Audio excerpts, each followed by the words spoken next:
Hello, everybody. Thank you so much for joining me. This is episode 9 of the Mindfulness Movement and Exercise podcast, and we are going to pick up where we left off and continue talking about learning and movement. But first, let's recap last time a little bit. So we discussed a number of things last time related to learning, including what it is. It's the acquisition of knowledge or skills through experience, study, or being taught. We also talked about how the brain changes as you learn and the role of BDNF, which if you remember is brain-derived neurotrophic factor, and it's a protein that is used when neurons are firing together, which is what learning is. Kind of cool. We also covered the 4 pillars of learning as proposed by Deheen. I think I'm saying his name right. And they are attention, active engagement, error feedback, and consolidation. I made a mistake during the podcast last time when I said stress is the ability to pay attention. That's not exactly true. Stress is a focal point for your attention, and whatever your stressor is, the thing that is causing you stress, tends to draw your attention to it. But you can place your attention somewhere else if you choose. That comes with awareness. Before we continue discussing learning, try this. I want you to imagine you're going to come into a comfortable seated position. Let your eyes close. Imagine you've walked into a room. Someone is standing in the front of the room, and the person says to you, I'm going to ask you a series of questions. There are a series of questions about a topic that you know fairly well, but you haven't had any time to prepare. And the person at the front of you, at the front of the room says, and I want you to answer these questions as best as you can. Take a moment to observe what your reaction to that situation would be. How would you feel about that? Do you feel anything on a visceral level? Does it change your heart rate or your breathing at all? Do you feel any tension creep in?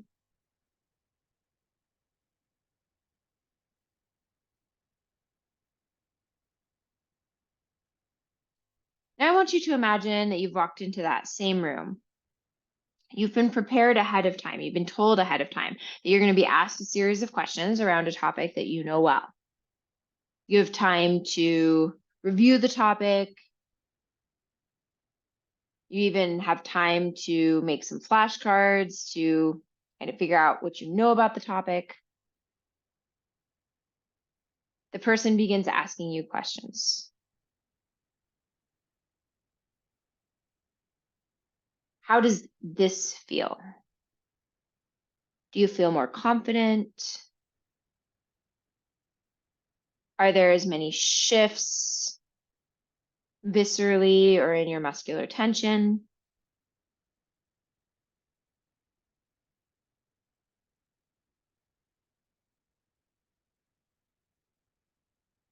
Go ahead and open your eyes. Now, in both of these situations, you're being asked to perform. I'm going to talk about the definition of performance in a moment. Are these ideal situations for learning? Perhaps the second one might be.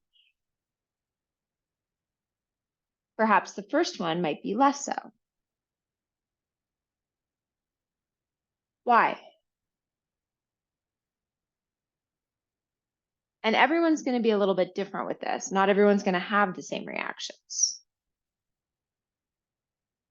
But most people, their arousal level is going to be lower in the second situation.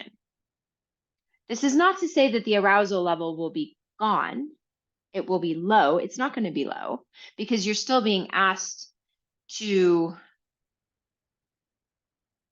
answer questions. You're still being tested.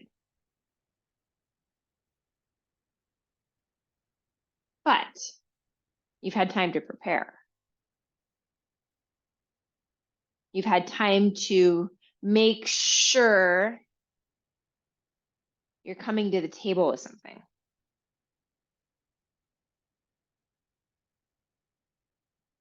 So let's get into today. A couple of big things happened this week, actually, in the news. The Rubik's Cube speed test was broken, speed record was broken. And what this means is the person is given a Rubik's Cube, they're given an opportunity to look at the Rubik's Cube, not, they can turn it, but they can't do any of the shifting of the tiles. They're allowed to look, and then when they feel ready, they let the timer know. Timer starts the timer, and they put the Rubik's Cube in order. The person that set the record did it in 3.1 seconds. Something else happened this week. Simone Biles, at the age of 26, set a record for winning the most U.S. Olympic championships, I believe is what it is. Yes, she won her 8th all-around title at the U.S. Gymnastics Championships. For those of you that don't follow gymnastics, there's a couple of things to note that are worth noting here. First of all, age 26 is old for female gymnastics. So that in and of itself is very impressive that she is still competing at an incredibly high level and still doing these, blowing her competitors out of the water. Another thing to note is she pulled out of a variety of events during the 2020 Olympics because she had a case of the twisties. The twisties are essentially this mind-body disconnect that happen when you're in the air. Nobody's quite sure what causes them, but Simone has said in interviews that she felt a lot of pressure going into the 2020 Olympics, and she also felt not as confident, perhaps. And that was all during the pandemic. So there's a lot going on right there. Both of these individuals are competing, are performing at incredibly high levels. How did they learn to do this? And what does all this learning have to do with movement? Well, they did it by recognizing patterns. The Rubik's Cube, the pattern is visual and spatial and requires motor control. The gymnastics, the patterns are also visual and spatial and require motor control. Different levels, different types. Recognizing patterns is how we know things. It's how we predict what is going to happen.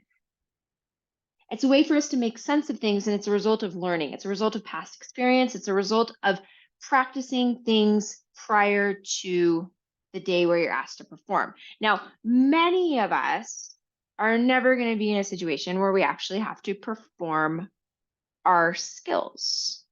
Many of us are just doing this whole movement thing because we enjoy it, or we're trying to impart a love of exercise onto someone else, or we're trying to stay more fit, or we're trying to keep going as we age. There's a lot of different reasons people have for moving and exercising.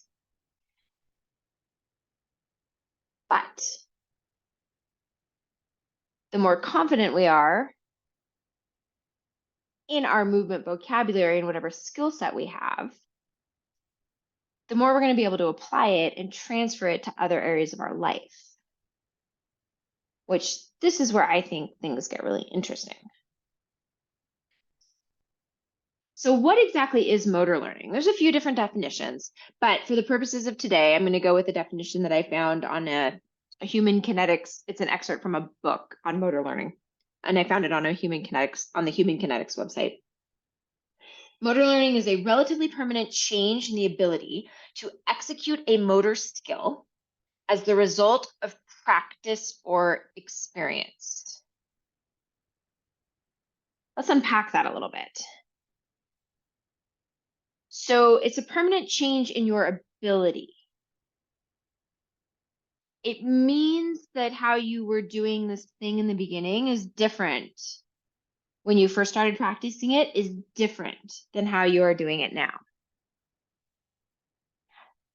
There's a number of reasons these differences can happen. Part of them are simply due to structural changes that occur at the level of the body.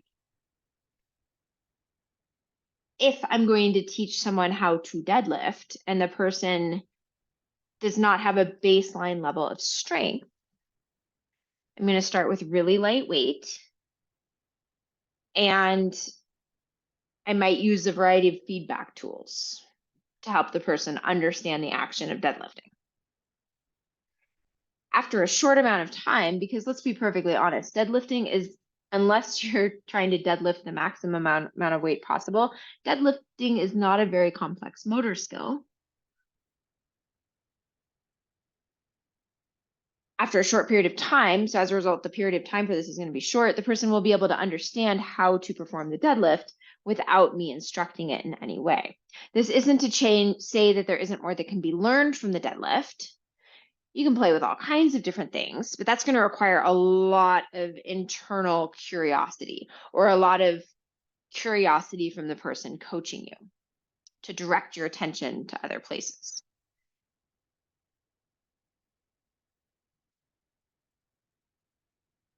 So we have this relatively permanent change in how we do something. That's happened because we've practiced it. This is different than performance. I told you we'd give you the definition of performance, which is the act of executing a motor skill that results in a temporary, non-permanent change. When the person who set the speed record for the Rubik's Cube and went out to perform, he wasn't looking to learn anything from that experience. He was looking to do. When Simone Biles went out to perform at the most recent US championships, she was not looking to learn anything from that experience. She was looking to perform, to do, to execute at the highest level that she could. The analogy I found, which I really liked, was you can think of motor learning and performance as the difference between boiling an egg and boiling water. When you boil an egg, there's a change in the firmness of the egg, in the state of the egg. This change is permanent.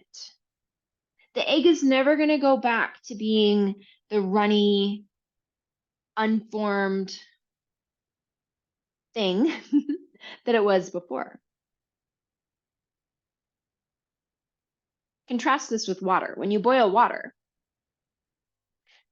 the water starts bubbling, it changes shape, it changes the way it behaves. But when you turn the temperature down, the water can return to its initial way of being. The change was not permanent, it was temporary. From a physiological perspective, motor learning results in structural changes in the brain. You are using so many different parts of your brain to perform tasks. You're using so many different parts of your brain to learn how to do new tasks. And I talked about this when I talked about the different aspects of mindfulness, how, there's the salient network and there's the central executive network, and all of these use different parts of your brain so you can pay attention, so you can observe. And so that's happening on that level, but then you add in this act of moving, and then, oh my goodness, other parts of the brain are going to have to kick in so that you can perform the desired movement skill or movement task. This results in changes in the central nervous system, allowing for production of the new skill. If you watched Simone Biles' vault, the really challenging one that she did, the one where she got a half point of deduction because her coach was there to spot her in case she needed it.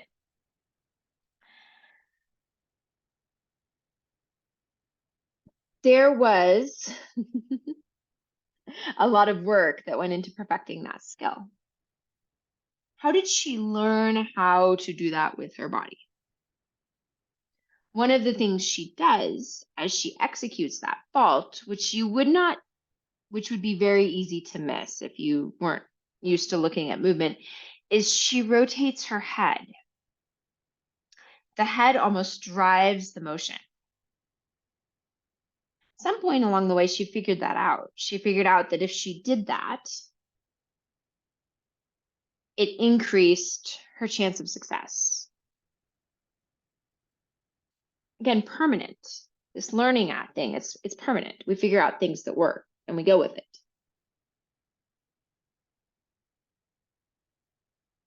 How do we learn new movement patterns, new motor patterns, I should say? This is through 3 different things that we'll kind of unpack in just a second. That you learn motor patterns through movement. So again, the Rubik's Cube guy, when he was figuring out how to manipulate the tiles, he had to learn how to use his hands in a way that would allow him to do it very quickly. Simone Biles, when she was learning that complicated vault layout, she had to figure out how to rotate her body in space. And again, if you watch it, the way she does it with her head, it's very impressive. We do it through interactions with rich sensory environments. Our brain likes input. It makes it easier to focus when we're getting input. So in a rich sensory environment, our input is more, not so much that it feels chaotic, and not so much that you have to fight through a lot of noise to pay attention. But it's still enough that your attention can be directed and focused. And what this does is it drowns out the rest of the noise. The third thing is challenging experiences that require problem solving. The Rubik's Cube time setter, you had to figure out how to do this. This is challenging. How fast can I change these tiles? What is the most efficient route from point A to point F? Maybe even more letters than that. I don't know. Simone Biles, she had to figure out how to rotate her body in the air and land on her feet after hitting a vault at really high speed. So let's break this down a little bit more. Movement is the act of changing location or position. I have said this before. Movement can be intentional or unintentional. If we're looking at this through the lens of learning, movement is going to be intentional. When I watched the person doing the Rubik's Cube, it was so interesting because nothing else moved. There was no extraneous movement. Again, it was very intentional how he was moving the tiles. When any high-level gymnast performs a routine, it's very intentional. They know the transitions that they are trying to hit to get from point A, again, to point F.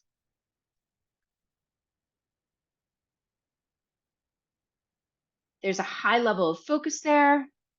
And when they finish, if they are not successful, there's a high level of stepping back and asking, what do I need to change in order to accomplish this? I found this great definition of learning. I know we talked about the definition of learning earlier, but I found another great definition of learning, which was, and this relates a little bit more to what we're talking about here with the motor learning, permanent behavioral modifications that take place as a result of experience.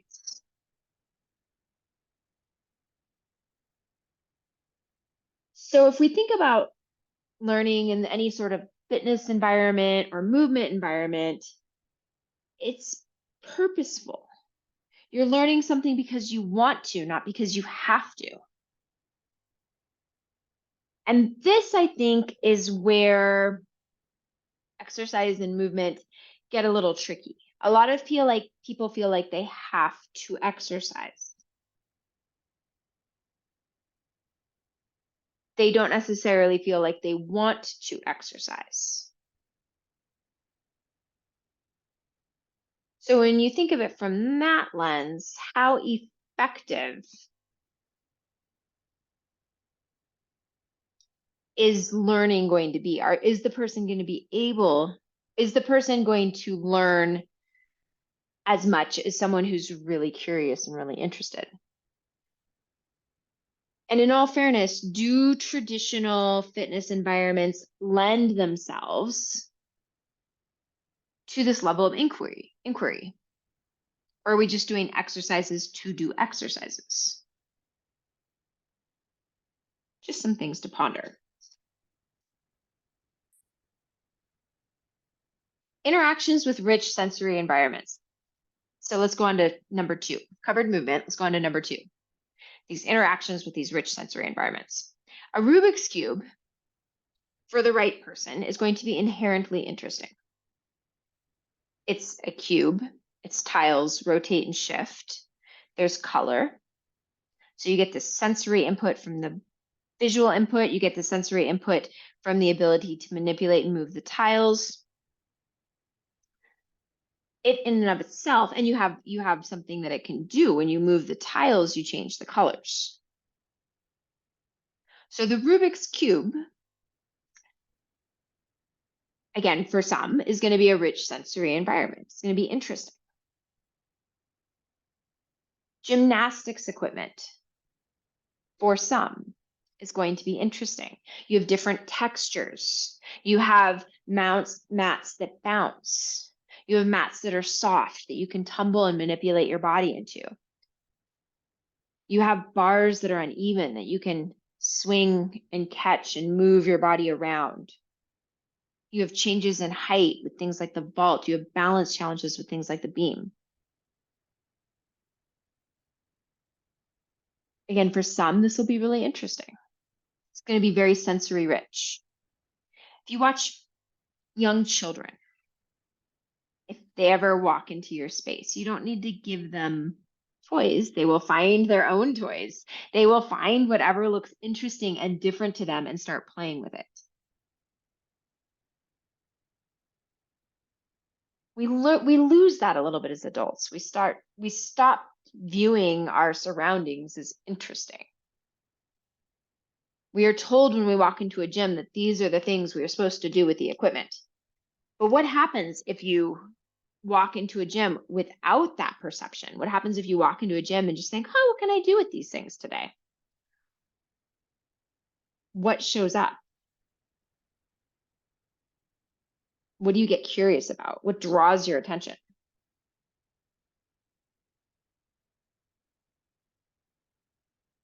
Challenging experiences that require problem solving is number 3. When arousal is too low and a person isn't sufficiently challenged, there aren't really any problems to be solved. The person is not interested in solving any problems because everything is low. Arousal's low, there's no stress. The act of doing becomes rote, so no new learning takes place. Again, if we're looking at a traditional gym environment and maybe some of the traditional fitness programming that exists, do we really think it's surprising that people have a hard time sticking with exercises or routines? Again, just something to ponder. So even though, when we go back to these 2 examples I've been giving this whole time, when we look at the Rubik's Cube, even though the Rubik's Cube never changes in size or what it does, it's always going to be the same size, and the tiles are always going to be able to be manipulated, but the pattern always changes. The person who recently set the record,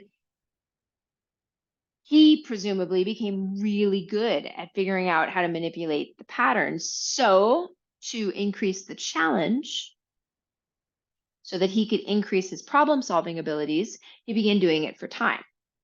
I don't know if this is exactly what happened, but I can speculate that perhaps that is what happened.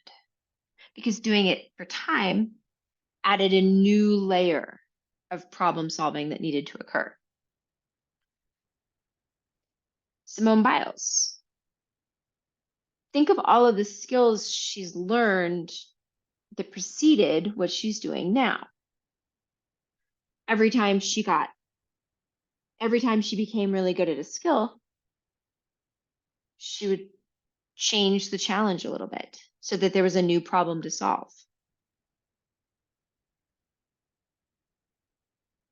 As a result, she keeps growing and she keeps learning.